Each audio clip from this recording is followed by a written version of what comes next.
Well, howdy ho, everyone. Welcome into another edition of Exiles TV. Coming to you from the backyard barbecue, old school smokehouse here on Coursey Boulevard in Baton Rouge. Starting to smell good in here. Did I get that right, Becky? I want to make sure I get the name right. It's Bayou Smokehouse. Bayou Smokehouse, old school barbecue. Got to get it right. 1065. I got to tell you though, for personal reference, the brisket sandwich, the barbecue brisket sandwich here is, mwah. It's all I've tried so far, but they know how to do barbecue here. So come see us. Give us time. We'll eat it all. I'll try everything That's at least once. We'll do everything. They told me, when I'm going into, radiation and chemotherapy, they said, eat, pack on the pounds. So I've been busting my ass. Have they seen you? Yeah, they've seen me and I've seen them. Look, I'm like 262, Bill, and they're saying gain weight. So you are weight. You are the ideal weight for somebody who's 7'1". Exactly. Yeah. If it weren't for having a small cancer thing to deal with, they'd be saying you need to lose weight. Lose weight. Yeah. You're a heart attack risk. But they're telling me that in a few weeks of radiation therapy, I'll lose my sense of taste and will not be motivated to eat. They are going to feel so foolish if you come out of this looking like Fabio. Worse things could happen. They are going to feel so foolish. Worse things could happen. So on the lighter side of the news, Bernie Madoff has assumed room temperature. Couldn't happen to a nicer guy. That schmuck died in federal custody. 82 years of age. Cause of death was not released. Although I do understand that the last words that he spoke were uttered by one of the prison guards that he had swindled about 20 years ago, and his last words were, "You're standing on my oxygen tube." Yeah. Now, his alleged Ponzi scheme. Oh, it wasn't alleged. He was convicted. Well, okay, I shouldn't say alleged after you've been convicted. He did it. He did it. But it was up into the hundreds of millions of dollars that he had screwed people out of. Some say $1 billion. Yeah. He had terminal kidney failure, a life expectancy of less than 18 months in February of 2020. Well, February 2020. They tried to get him a medical release, and the U.S. Attorney's Office in Southern District of New York said, No. I'm sorry to be cruel, but there are some crimes for which you deserve to die in prison. Well, I mean, they called the entire scheme $20 billion worth of fraud. $20 billion with a B. And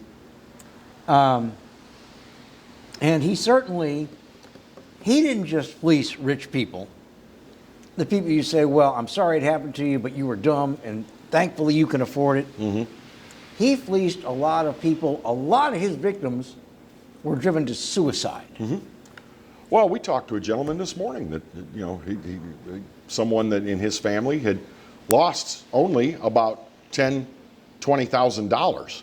But for him, that was his life savings. That was the Stanford Group, another great Ponzi scheme. Well, actually, it wasn't a Ponzi scheme because he wasn't borrowing from Peter to pay Paul, but he was certainly promising delivery on these CDs that were his own issue, and paying exorbitant commissions to his brokers to put their investors into those things, and it was all a house of cards. Every bit of it was a house of cards.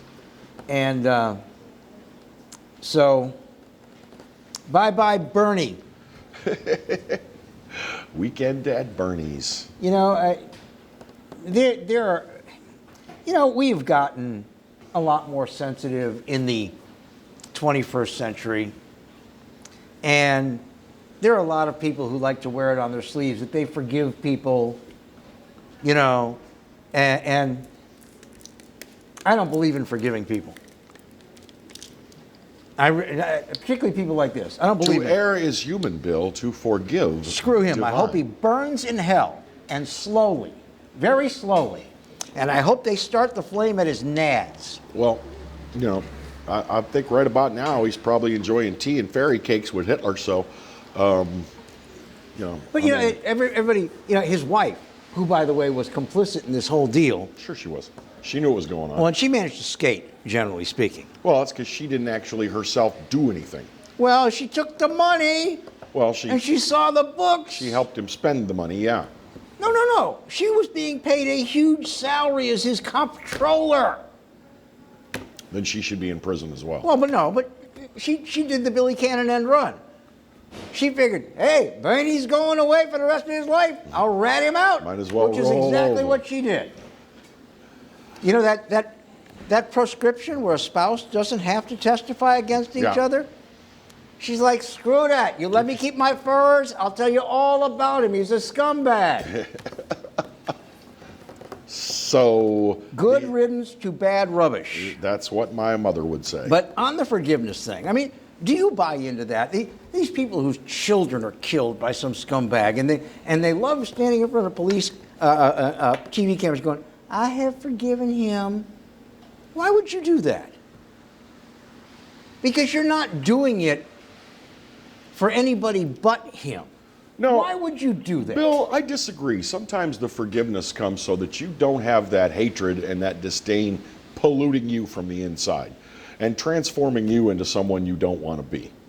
Who says? You've known people that have had some wrong done to them that years later they're still festering over it, and it defines who you are. Well, but and to some extent, if you don't necessarily have to forgive, but you certainly have got to get beyond it, or it can, like I said, it can erode you from within. There is a difference in getting beyond it and standing in front of a television camera making a big scene about how you forgive the guy who raped and murdered your daughter. Well, that scenario I have a problem with, but...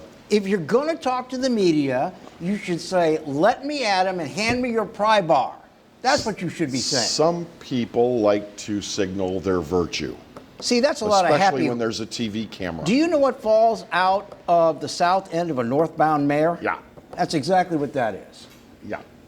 Let's take our a lot of happy of that. Take our first break of the hour. The weather in Baton Rouge is absolutely terrible. We'll find out what the weather is like at the state capitol later this hour, as we have two key committee members who are going to be joining us to talk about money. It's a money session at the state legislature. That's all coming up on Exiles TV. Stay by.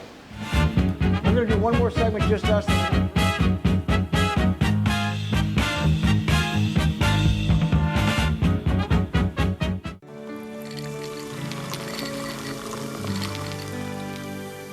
No one can stop me when I taste the feeling.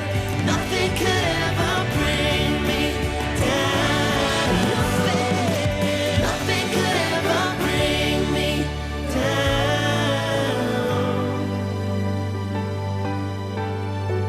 Taste the feeling.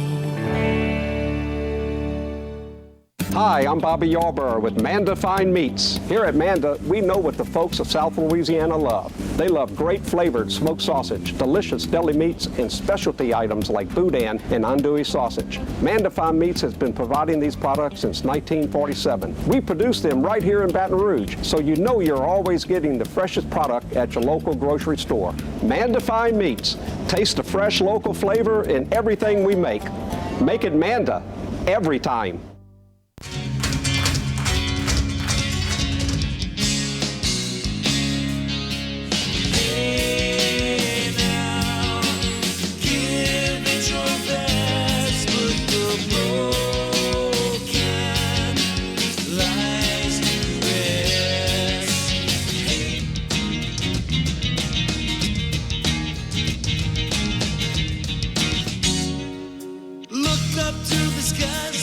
Desire in your eyes, but you can't keep it in your heart.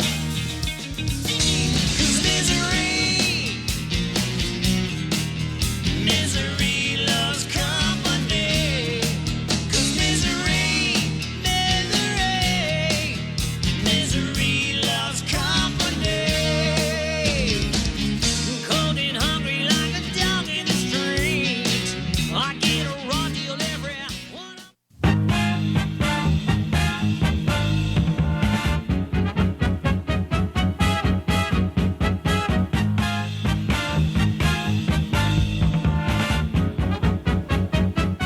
Welcome back, Exiles TV. Glad to have you along with us.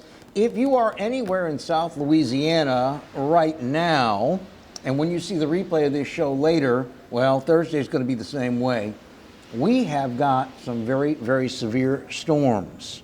Yesterday, the most severe part of it actually fell south of New Orleans. The Coast Guard had to do a lot of rescues off of Grand Isle, including some rather large crew boats. I listened to handling this kind I of listened thing. to some radio communications between some of those boats, and mayday calls, and guys reporting 16-foot seas, and it got really, really rough yesterday, and more of the same is expected off the coast today. So for Wednesday, Thursday, and then into Friday, we have an elevated risk throughout our viewing area of severe thunderstorms. Now, this is the terminology that the National Weather Service is using. Severe thunderstorms. Kevin and I, on the way over here this morning, and we are basically a little bit east of center of the city of Baton Rouge, where we're sitting right now, hail coming down consistently. Thankfully, it wasn't that large, but we did have hailstones banging the car. I mean, yeah, I had some impacts on the roof of my car that were a little alarming. And if you look at your radar, wherever you are at whatever time, you're going to notice something very, very interesting. I like AccuWeather because they give you 30 minutes before, they give you now, and then they give you 30 minutes afterward. But if you look at this, the radar picture is going to look like a loop for the next 2.5 days. What you are experiencing now is probably exactly what you're going to be experiencing 18 hours from now. And it is relatively instructive. As we speak to the live audience, Ville Platte, Lafayette, Kaplan are getting hit hard. Thibodaux, Houma getting hit very hard. And it's kind of quiet in Baton Rouge right now. At the moment. At the moment. But this is all going to loop around. So a word to the wise is sufficient. You need to take your precautions. Be very, very careful. A storm cell very similar to this hit the Florida Panhandle beach area late last week. And I am talking about cars that had $8,000, $9,000, $10,000, $12,000 worth of hail damage. And in this thunderstorm warning, they are talking about the potential for hail. And be very, very careful. We're going to talk about the budget, the state legislature, what's coming up in the session in just a minute. Kevin, you and I were talking about this briefly on our Facebook Live earlier today. Yes, sir. This horrible thing that happened in the suburb of Minneapolis. The officer, a 26-year veteran, who is shown on her own body cam and that of the other officers, yelling, "I'm going to tase you.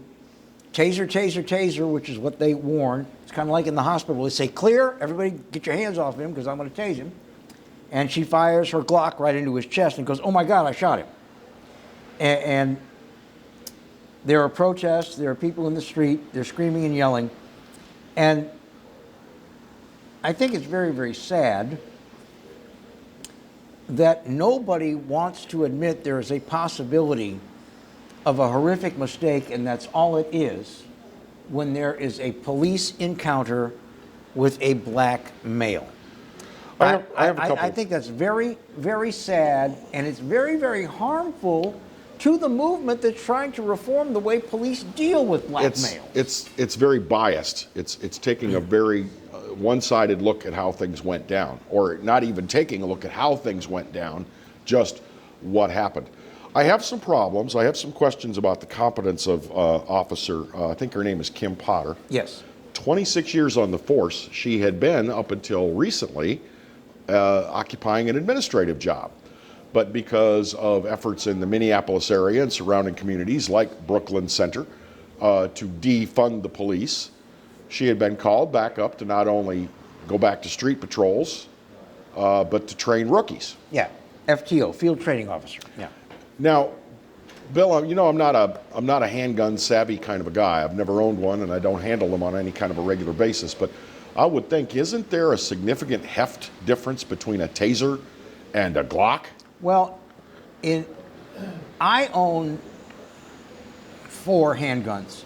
The 2 I handle most often are both 9mm high-capacity handguns. One is a Sig Sauer, one is a Ruger P95.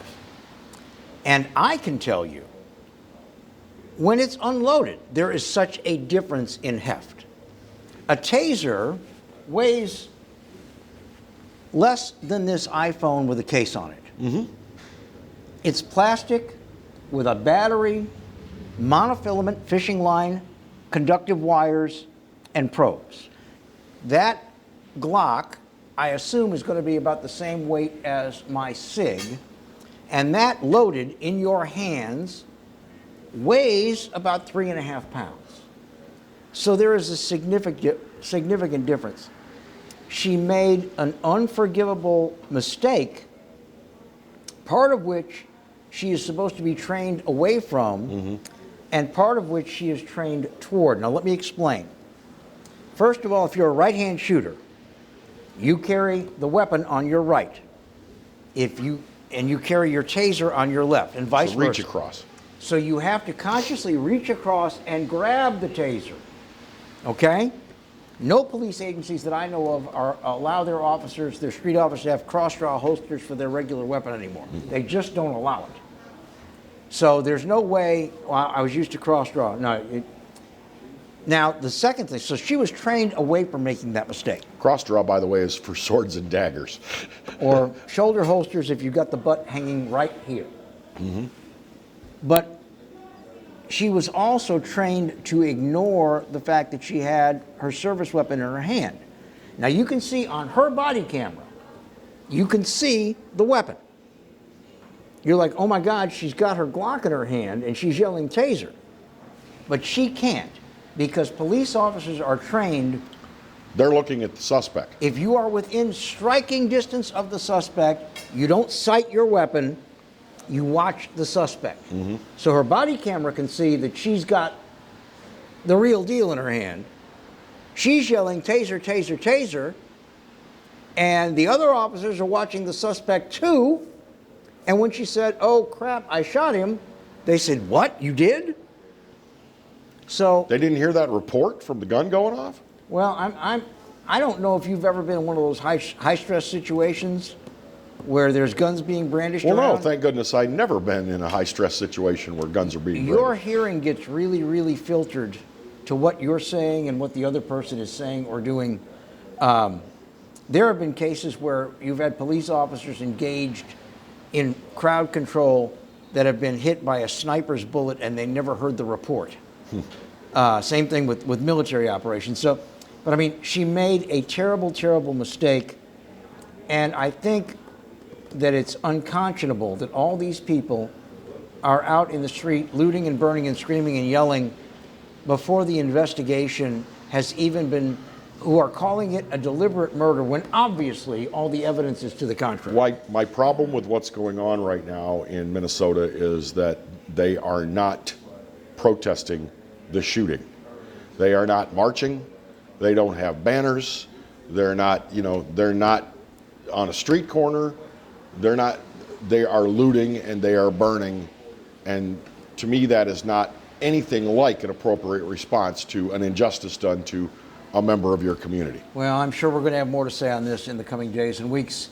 Right now, time to take a break. When we come back, State Representative Paula Davis, State Representative Zeringue will be joining us right here to talk about the new session.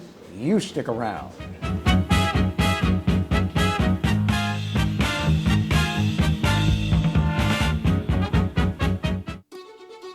Live and play on the fairway at Greystone Golf and Country Club, a serene, challenging golf destination located in Denham Springs. For tee times and membership opportunities, go to GreystoneCountryClub.com.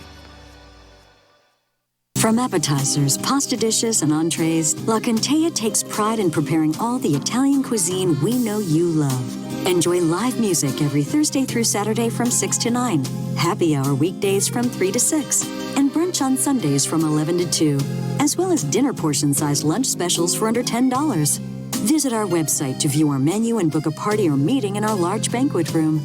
Once you try La Contea, your Italian dining will change forever.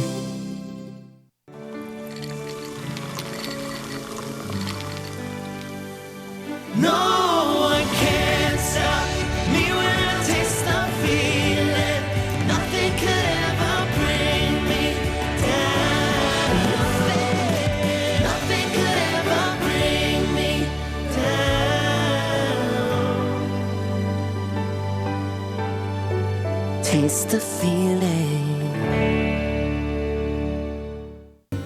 Hi, I am Dr. Farrell Frugier Jr., and I am a general dentist at Frugier Family Dentistry.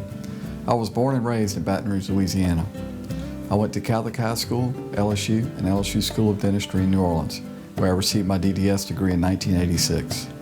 I always have and will continue to be committed to continuing my education, to invest in technology which makes the diagnosis and delivery of dentistry more thorough, more comfortable, and more aesthetically pleasing. In our practice, we are here to serve the patients. We want to improve their quality of life and to develop relationships with our patients. In dentistry, we have a chance to impact lives on a daily basis, not just by doing dentistry, but by getting to know them and being a part of their life. We also believe in giving back to our community. So every year, we give back to the Greater Baton Rouge Food Bank, Toys for Tots, and Mary Bird Perkins Cancer Center. Please stop by and visit our office. We would love to take care of you and your family. The selection is deep, and the time to get a used car is right now from the Team Automotive Group. Shop and save on over 125 certified vehicles and choose from more than 700 pre-owned vehicles at any of our team locations. Or log on anytime at teamautouse.com.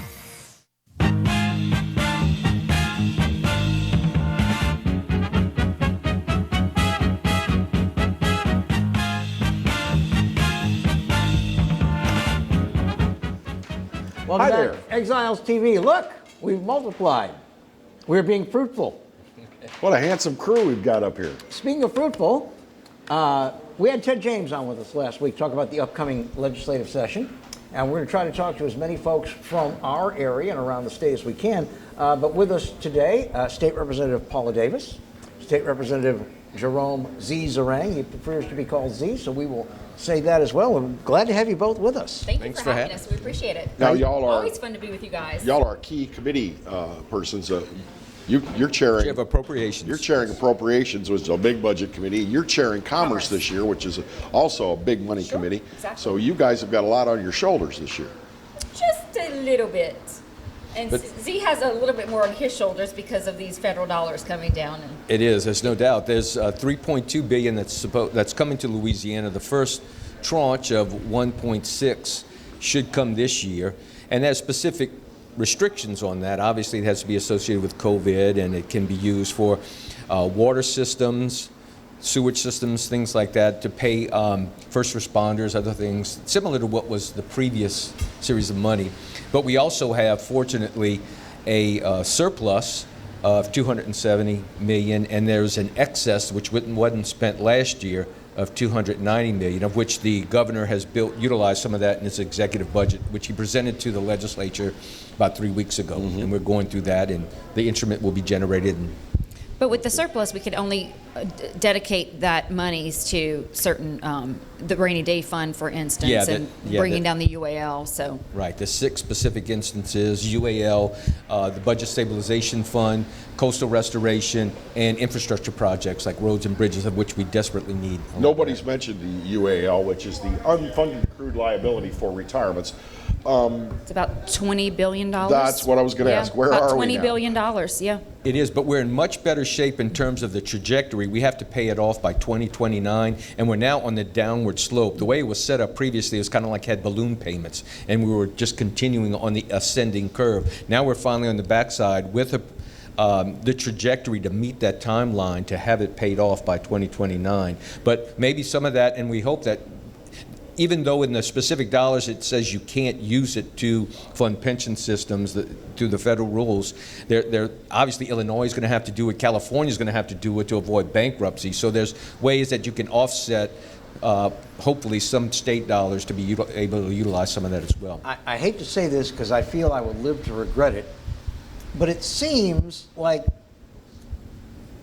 fiscally we are not in as bad shape as many other states. We actually seem to have something of a plan and the money to fulfill that plan.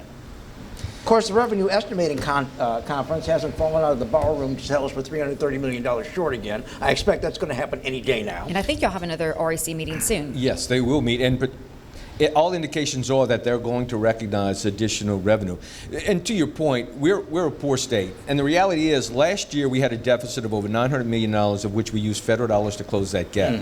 This year, in the executive budget, there's a $720 million gap that's using federal dollars to offset that gap. But really, it's about the same as last time because they're using some of the excess to offset. So theoretically, we have that. The concern is, and what we're trying to avoid at all costs, the leadership on both the House and the Senate, is to ensure that we're not using it on recurring expenses, because the federal dollars won't be here next fiscal year. And we're just setting ourselves up. So we want to make sure you don't have to spend it till 2025. So we have some time. It's not like we have to go in a mad rush and just, a major spending spree. We need to identify the priorities, make sure we're not using growing government, using it on recurring expenses, and establish priorities and fund those priorities. With 2020 being the year of COVID and so many businesses across the state not able to operate at 100%, which means they're not able to, be paying the state the tax revenues that they would be normally paying. What kind of a wallop are you expecting when REC meets? Well, actually, I think REC, because the economy has improved in so much as, you have to think about it, people have been getting PPP, unemployment insurance, there's been a lot of money injected into the economy, but it's essentially a false benefit, because once that money is expired and that we're not giving it anymore, chances are we're going to go in the downward slope. So 2021 may be the fiscal cliff year, or 2022. Yes. Well, we know, we definitely know by that in 2 years, when the quarter-cent sales tax falls off, there is going to be a fiscal cliff to the tune of about $800 million. We just want to prepare for that, and next fiscal year, when these federal dollars won't be here, that there will be a projected deficit. Washington is talking a lot about a giant infrastructure bill. I know we've got infrastructure problems here in Louisiana. I heard a term about what they're looking at in Washington that scared the hell out of me. It's a lot of things. And the term was... Very good point. And the term was social infrastructure. Yeah, what does that mean? Well, don't know what that means yet. I think it means great big hands inside the wallet, pulling things out and running away with happy horse pucky. Is what I think that means. That means a $2 trillion bill with about 15% of it spent on roads and bridges. Correct. Exactly. Which is what we mostly see. I mean, even in the ARP bill, I think there was all sorts of kind of nonsensical items that were in there. And we're going to see it again. And I mean, it's my understanding. I haven't seen the bill. I don't know if it's even dropped yet. But Nancy Pelosi wants to have that out of the House by, I think, 4th of July, and have it on the governor's desk by Labor Day. Nice. So, very quick. It might be one of those things where she says we have to pass it to find out what's in it. I don't want that to happen. No. But it looks like that's the road we're on. One of your colleagues, who is now in the Senate, had been in the House for a lot of years, Franklin Foyle, and he is notorious for coming up with bills that cut things to manage our spending. And he sat right where you are, and he said, if we don't look at some serious cuts, we're not going to get the roads and bridges that we want. Is that your view as well? Well, traditionally, we have a backlog of over $13 billion in roads and infrastructure projects. And on an annual basis, a little over $600 million. And the problem is the spending power, our gas tax, we have 16 cents that we pay state, not federal, and then we have the 4-cent time program tax that is insufficient to take care of the time programs it was intended to do. And the buying power of that 16 cents with inflation, I mean, this was in the 80s when it was passed, is right at around 7 or 8 cents. So there's no doubt we need to do something. I think there are things that we need to do within the department that we need to address, but I think we need to look at that. So we either have to cut or find a way to increase revenue to address those concerns, the infrastructure issues that we need to take care of. And speaking of the department, I know Representative Wright from Tangipahoa Parish has HB 40, which would address some of that public trust that we talk about when we talk about infrastructure and paying for things.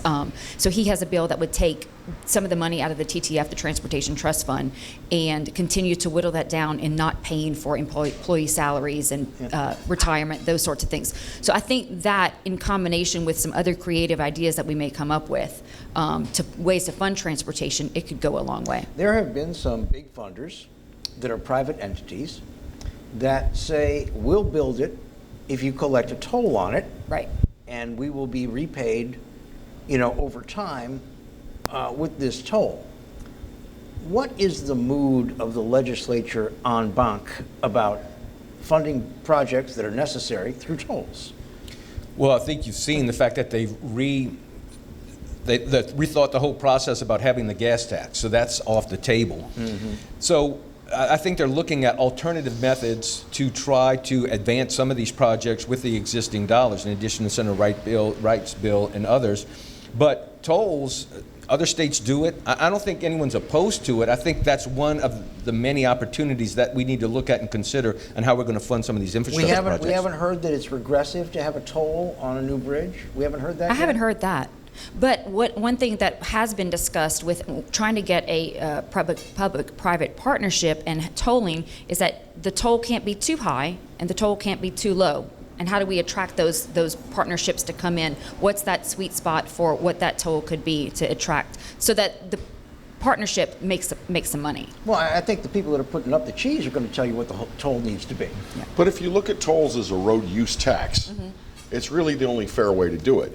I mean, Yeah, because then you're also capturing those electric vehicles. and plus you're electing to use that road Correct. and pay It's a the user toll. fee, user tax. I don't like the idea of somebody wanting my odometer readings at the end of the year. I just don't think it's fair. There are people that drive as a matter of necessity. They may drive like from here to Lafayette every day to go to work, and they'd be taxed to death. Yeah. Well, and the thing is, to your point, I don't think you can ever trust a system like that. If you remember, every automobile insurance company in the nation at the beginning of lockdown said, tell us about your situation. If you're not driving to your office every day, if you're not going out and making sales calls, we will give you a refund on your insurance I premium. just had an adjustment on mine. Really? Yeah, we had an adjustment on both of our cars over the period of a year, $15.83. I bought a pizza. Exactly. So I think the best way to do it is the user fee. If you don't want to pay the toll, Don't get on take the bridge Correct. that doesn't have a toll. Right. It may take you a little longer to get there, but that's your choice. I remember a few years ago, Steve Carter proposed something called the bump, which was a way to bypass and lay it over airline highway. And I thought it was a brilliant idea, expensive but brilliant. And the idea is that if you didn't want to use it, you don't have to use it. But he was told nobody's going to pay a toll, and it was just squashed. Has the sensibility changed there? I think it has. I think as we go down the road of not funding infrastructure projects and the current backlog that we have, I think you have an appetite to do more creative things. And I do think that people would use it because, let's be honest, everyone here is tired of sitting in Baton Rouge traffic.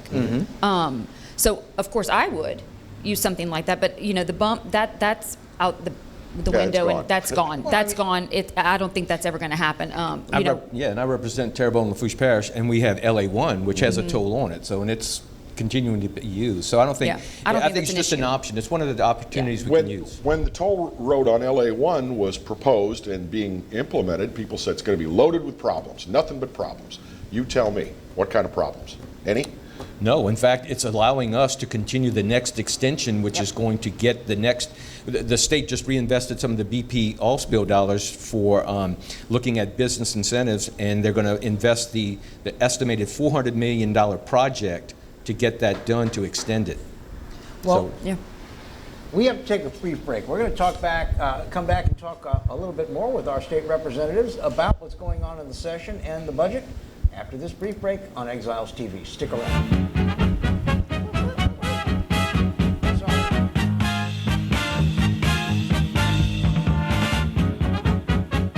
Bolello's Furniture and Appliances.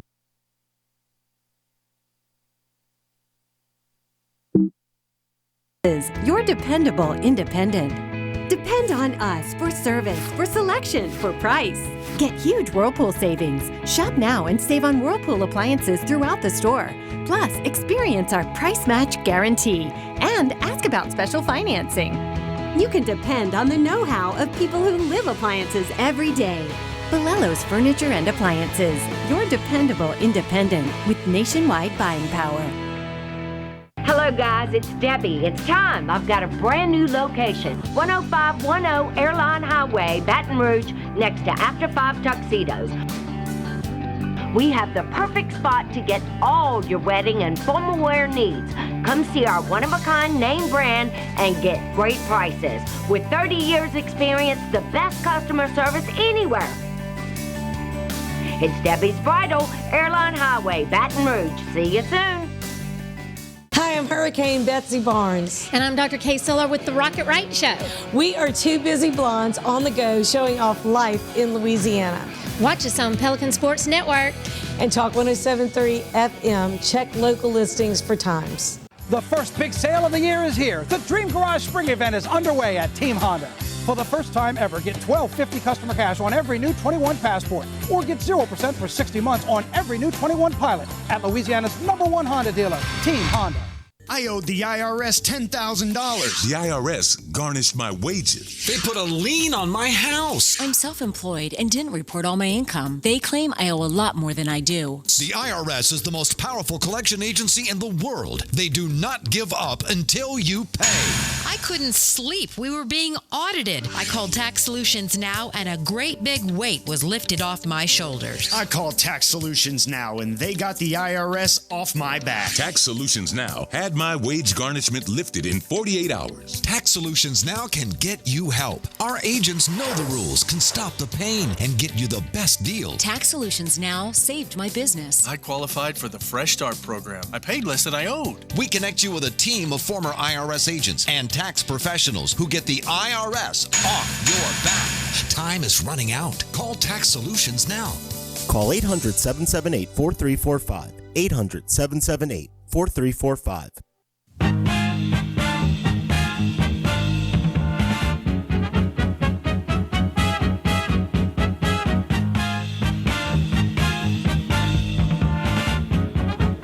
Welcome back to Exiles TV. Bill Profita over yonder. I'm Kevin Gallagher, and our guests today are chairpersons, of two of the key committees in the House of Representatives as the state legislature fired up on Monday.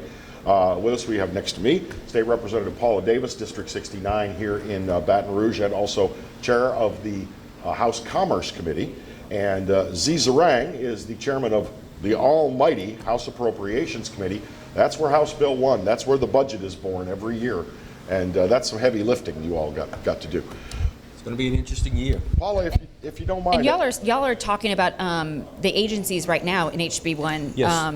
So Z has been working for the last couple of weeks, actually, on having the agencies come in, present their budget so that they get a head start before session even begins, to understand what the agencies want and need, and then what we were going to vote on. So how we craft that into the budget. So they've already come to you in the weeks leading up to the session and made their ask. Well, essentially, we get the executive budget from the governor, what the administration is proposing in their budget, or what their wish list is. Built into that are the agency's funding, and then they come and defend that in so much as either to accept it, address it, ask for increases, or modify it. But we are in the process of hearing from all those state agencies regarding the executive budget and their funding for next fiscal year. Z, if you don't mind, just ballpark it. What's it looking like? Is it somewhere north of 35? Oh, it's 36. 36 billion. 36 billion. Now, if you factor in... I can remember the days when it was 14. Yeah. Yeah. And at least 16 billion of that is federal dollars. Yeah. If you look at fees, self-generated revenue that we have in the state, it's close to about $10 billion from just state revenue that we have. The other is associated with that's what I was going to ask. Dollars. So it's about $10 billion. How much of that federal match is going directly to DH from the Medicaid expansion? Well, the Medicaid and the LDH budget and funding is $16 billion from the feds, and so that's total. So state and federal dollars. So they're approaching half of our annual budget? Oh, if you look at between LDH, higher education, and K through 12, which is MFP, we have to fund that. That assumes over 73% of our budget. If things continue with LDH, it grows. We're simply going to come up here during session and just deal with LDH, and higher education won't be much else. And y'all heard LDH yesterday. Yes. I'm not trying to be a jerk, but does anybody beside me think that red flags and alarm bells should be going off when your Department of Health is approaching 50% of your entire state budget, that this is a problem that needs to be addressed pronto?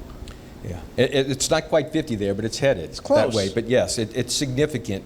But you have to understand too that you're either going to utilize those federal dollars and provide the match to get it down, or you're not. And I think the administration, committed to it, and we're in it now. So we just need to make sure that we utilize those dollars to help. Again, not trying to be a jerk, because I don't want anybody to not get health care.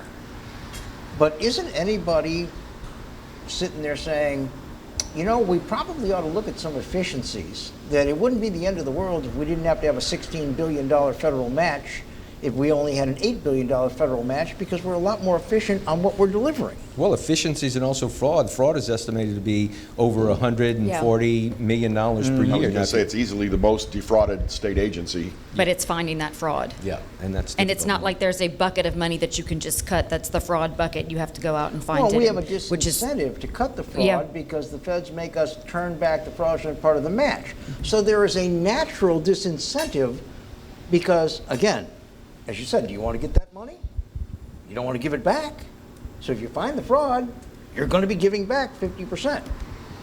Well, there is no doubt that we need to address the whole fraud issue, but I think there are things that we are working toward to create some efficiencies and do a great job doing with the providers and the looking at how we're managing the whole budget in the Medicaid system. There's no doubt that there are things that we can do to improve it, and we'll continue to work on that. And again, I'm not alleging that providers are bilking the taxpayer. I'm not alleging that at all. What I'm saying is there are probably services that are being built in every single year that are really not true medical need services. Much like in the 80s when the Social Security Administration got into what they used to laughingly call the crazy checks, where they just wrote them willy-nilly to everybody shut up and get back in the truck. Right. You can't tell me that with 42% of our population on some sort of public assistance, and most of it being medical, that there aren't some things like toenail buffing that are being supplied that we really don't need to be paying for. Well, I didn't see toenail buffing, but I won't disagree with you that there are those things because they're within the providers and what's within the insurance and all the things that come with those particular programs. There are some things that we need to address. And I will say you do have some committee members, including yourself, that dig deep into the we call it DHH, LDH budget every year, and especially the Medicaid budget in trying to root out fraud and abuse, and then looking for those efficiencies. But you can't do it if they don't turn over the tax returns, which they refuse to do. Right, right. That's something that we Representative McFarland has brought up every year. I think Representative Bacala brings up every year, and every year it gets shot down in the Senate. Paula, if you don't mind, let's talk about Commerce Committee. You're chairman of Commerce, and it's a committee that a lot of people, it's not top of mind with people. Of course, for a lot of people, nothing that goes on in the state capitol is top of mind. Most people think about the budget. Yeah, most and people their think about the budget. Maybe capital outlay, but then again, when you think about it, capital outlay is all state facilities, so a lot of people don't care. But what is coming before your committee this year that might be transformative? So we have some bills. Actually, we had our first committee meeting yesterday where we dealt with banking issues. And those issues were fairly simple, and you think, no big deal. But for a bank trying to do business during a situation like COVID made it very difficult because there are certain laws that said, these banking boards could not remotely do Zoom calls for their board meetings. Yes, it's very interesting that we had to change the law, and we're having to change the law to allow that access during times of a pandemic or other times. So we did have some bills that came before our committee yesterday that addressed that. We also had a bill that came before our committee, like we were talking during the break. A lot of people are refinancing during this time, and when you refinance, you see those letters coming in, and it looks like it's coming in from your bank saying call this number immediately or send this money in, and so people are being it's fraud. And so we had a bill yesterday that would look to have the Office of Financial Institutions tamp down on that fraud, continue to tamp down on it, and also increase the penalties that the Attorney General can impose for those. There is a new thing that is getting on people's radar, and that is home title fraud. And is there any awareness of that, and would that fall under Commerce? That would fall under commerce, yes. And we don't have any bills that address that this session. And again, this session is unique. Number one, because of COVID, and last year we had to push off a lot of our bills because we pared down what we were hearing. Mm-hmm. But also, this is a fiscal only session, so we can deal with budget issues and we can deal with tax issues, and it doesn't matter how many bills each legislator introduces. But we only have 5 general bills. So we were very, very limited in what we could do. But that is definitely something that we can look into with the banking industry. And we're getting near the end here, so we will probably not get a new state butterfly bill in this session. I don't think we have a butterfly bill, but we have a motto bill. A motto bill. I knew some more on motto. What's wrong with the state motto? Evidently, there's a legislator who has a suggestion on what it should be. And I think it's basically... That's what I'm told. It's on the seal for attorneys when how on their licenses or whatever that they have, or their seal, and so that's what he's proposing to change it. So he'd like to change the state motto. Union justice confidence is not good. Evidently not. I guess not. I wonder if it's racist. No, I think it's love. You fight for those you love. Something or you die, like that. You die for those you love. I suggested we amend it to... That seems inappropriate for a state government, doesn't it? Well, I told him we should amend it to the love you make is equal to the love you take. But I tried. I don't know if he'll go with it. And replace the Pelican with Paul McCartney. There you go. I like it. Please tell me you're going to love the bill that dies, and this will be one of them. I think that this bill will die. It'll be interesting to see. I would bet money on that one. You can rely on certain members of the legislature to always come up with something that makes me go, huh? Butterflies, tomatoes, whatever it is. Yeah, Now, it's very interesting. I want to ask one thing quickly, and you don't have to answer because this is going to be a little bit charged. When I covered the legislature for 7 years, the House didn't have the reputation of having committees where bills go to get killed. Mm-hmm. The Senate had that reputation. Has that changed at all? I mean, the Senate committees used to be like, when it gets over here to the Senate, we're going to squash it like a bug. Completely agree. I remember those days because I was working as a lobbyist in the mid 90s, late 90s, and that's definitely how it was. I think things are changing though, because the Speaker of the House and the President of the Senate have really set the tone on working together, and they talk. So they talk before we even go into committees, before they even talk to the committee chairman about the bills coming before our committees on what do we want to pass, what do we want to fail, what is our plan. They actually have a plan, and they're working together. So I think those times are changing. And I know last year we did see a lot of bills coming out of the Senate, and in my committee or in Z's committee, that's where those bills had to go to die. Mm-hmm. So I think those times are changing. Well, it is always a pleasure to have you with us, Paula. You have an open invitation to come back anytime you want. Enjoyed it. State Representative Paula Davis, State Representative Z. Zeringue. The session just started. I'm sure we're going to have you all back before it closes out. We would love to. Hopefully we'll have better weather the next time. Yeah, I hope so. Better weather. In the meantime, thank you so much. We'll be back in a moment to wrap it up on Exiles TV. Thank you. All right. Thank you. Thank you.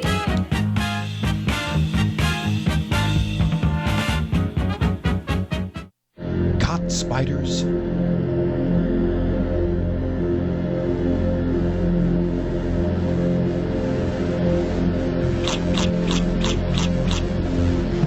Premier Pest Services. Hi, I am Dr. Farrell Frugier Jr., and I am a general dentist at Frugier Family Dentistry. I was born and raised in Baton Rouge, Louisiana. I went to Catholic High School, LSU, and LSU School of Dentistry in New Orleans, where I received my DDS degree in 1986. I always have and will continue to be committed to continuing my education, to invest in technology which makes the diagnosis and delivery of dentistry more thorough, more comfortable, and more aesthetically pleasing. In our practice, we are here to serve the patients. We want to improve their quality of life and to develop relationships with our patients. In dentistry, we have a chance to impact lives on a daily basis, not just by doing dentistry, but by getting to know them and being a part of their life. We also believe in giving back to our community. So every year, we give back to the Greater Baton Rouge Food Bank, Toys for Tots, and Mary Bird Perkins Cancer Center. Please stop by and visit our office. We would love to take care of you and your family. From appetizers, pasta dishes, and entrees, La Contea takes pride in preparing all the Italian cuisine we know you love. Enjoy live music every Thursday through Saturday from 6 to 9, happy hour weekdays from 3 to 6, and brunch on Sundays from 11 to 2, as well as dinner portion-sized lunch specials for under $10. Visit our website to view our menu and book a party or meeting in our large banquet room. Once you try La Contea, your Italian dining will change forever. Live and play on the fairway at Greystone Golf and Country Club, a serene, challenging golf destination located in Denham Springs. For tee times and membership opportunities, go to greystonecountryclub.com. Hi, business owners. Phase 3. Woohoo! But do your customers know you're back? Well, that's where the Clarence Bugg Show and Pelican Broadcasting can help. Right now, we've got great rates on advertising packages to help you get the word out. Shoot me an email at bugsclarence@gmail.com. Or better yet, call me up. I'd love to talk with you. 225-485-6839. Let's get together and make Phase 3 the best it can possibly be. Got termites?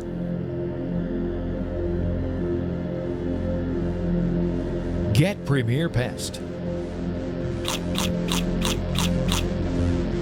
PremierPestServices.com.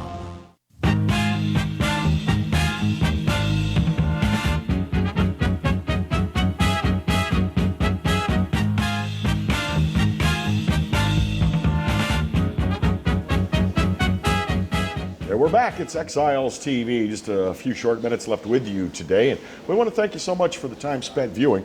As always, we want to remind you that the program repeats at 10 o'clock tonight. So if you've already caught the news for the day, why don't you consider Exiles TV for some late night viewing? And as always, you can go to Pelican Broadcasting's website and stream it live as it happens. Or you can go to YouTube and on demand view any of these fine programs from the Pelican on YouTube. I want to say something. You know, we as a society are fairly bad about dogging younger people. I am certainly among the worst, I think.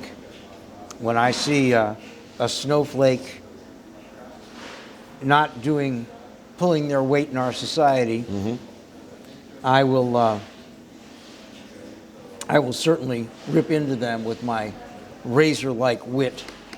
Not going to happen today. An LSU student is dead. 2 Nichols State Universities hurt. They were trying to save a young boy from a rip current off of Miramar Beach this past weekend. Lane Gravois from Gray, Louisiana, 21 years old. He and his friends went down for spring break to Miramar Beach. There were red flags flying. They knew they shouldn't get in the water. But they did. No, they did not. But somebody did. They noticed a couple of kids. A swimmer in distress? In great distress. This young man started running toward the water, and he told his friends and everybody else on the beach, follow me, follow me, follow me. The only way we can do this is to make a human chain so we don't all get knocked down and grab these kids. And they got out, and a big wave hit and it broke the chain. And as one of his friends said, everybody panicked. By that time, rescue was there, lifeguards were there. They were pulling people in. 2 of his friends who were right near him were brought back and had to be hospitalized. He had no pulse, no respiration. They got him to a hospital, but he succumbed to his injuries. The waves, according to the Miramar Beach police, were above 16 feet. Wow. Can you imagine how terrifying that would have been? And yet these young people let everybody else on the beach in to try to rescue these 2 kids. So what I'm going to say is this young man taken from us way too young, trying to save the life of another person, is what an awful lot. Well, and it's a difficult choice if you're that kind of a person. Sometimes the right thing to do is the wrong thing to do, but who, if you're of a certain mindset, who can stand by and just watch someone drown? Well, you know, there's the mindset of certain people, they're just natural born heroes, and they've got to help. They've got to step in. They've got to try to do something. It's a tragedy. Yeah, his friends who were with him said they knew that he was going to do that, and there was not going to be any stopping him because that's the kind of guy he was. And so they said, well, we're going to go along too and try to help. But what a great young man. And I know that his family is mourning his loss. They too said he was the kind of person that would do that, that would go into a burning building or jump into rough waters. So God rest him and God bless him. Lane Gravois, 21 years of age, LSU student from Gray, Louisiana, died trying to save 2 younger people off the coast of Florida. And one last sad note is we haven't yet identified the body that was removed from the Mississippi River in St. John Parish, downriver from Baton Rouge. But we're waiting to see if it is in fact the remains of Corey Gaucher, who was an LSU student, and she disappeared off the Mississippi River Bridge over the weekend. We don't know that she jumped. We just know that her car was left abandoned. The circumstances of her disappearance are yet unknown. That's where we're going to leave it for today. I want to thank you all for being with us. Keep a weather eye out there for the next few days. We're going to have some rough, bumpy patches all throughout this viewing area. So stay safe and stay careful. Until we meet again, thanks for being with us. And Goodbye. may God bless. Take care.